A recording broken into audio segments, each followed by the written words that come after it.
इसमें भी दो लिस्ट को मैच करना है. The formula for calculating the profit on री issue is amount forfeited share less discount on री issue. Right shares must be first offered to existing equity shareholders. Premium received on the issue of debenture is credited to the account security premium. Redeemable preference shares can be issued only when it is authorized by its article of association. तो A B C D का answer क्या होगा? 3 4 2 1. Next question. फिर list को एक list को दूसरी list से मैच करना है. डेफर्ड शेयर्स जो होंगे not being used. Preference shares repayment obligation.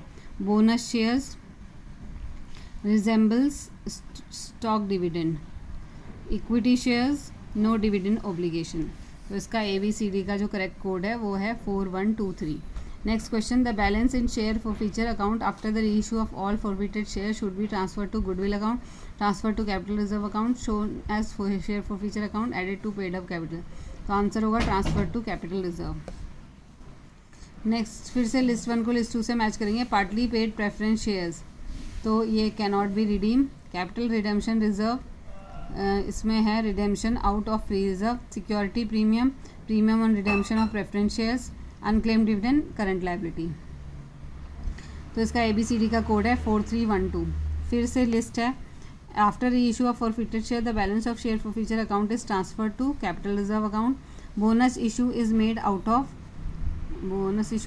of accumulated profits. Debentures secured by a charge on dash are termed as secured debentures. So assets workman compensation fund is to extend there is no compensation payable. Free reserve. ABCD का code क्या है? 4312. Next question. फिर से एक को list को दूसरी list से मैच करना है. Authorise share capital is mention in the dash of the company. Memorandum of association. No dividend is paid on calls in advance. Only dash preference shares can be redeemed. Irredeemable. No company can issue dash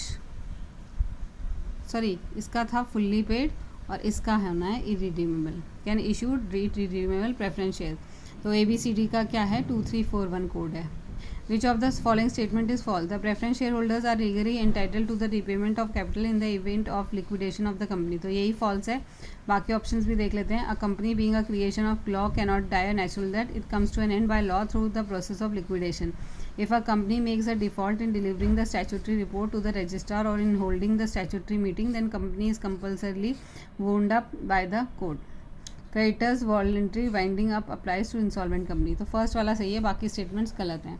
voluntary winding up क्या होती है?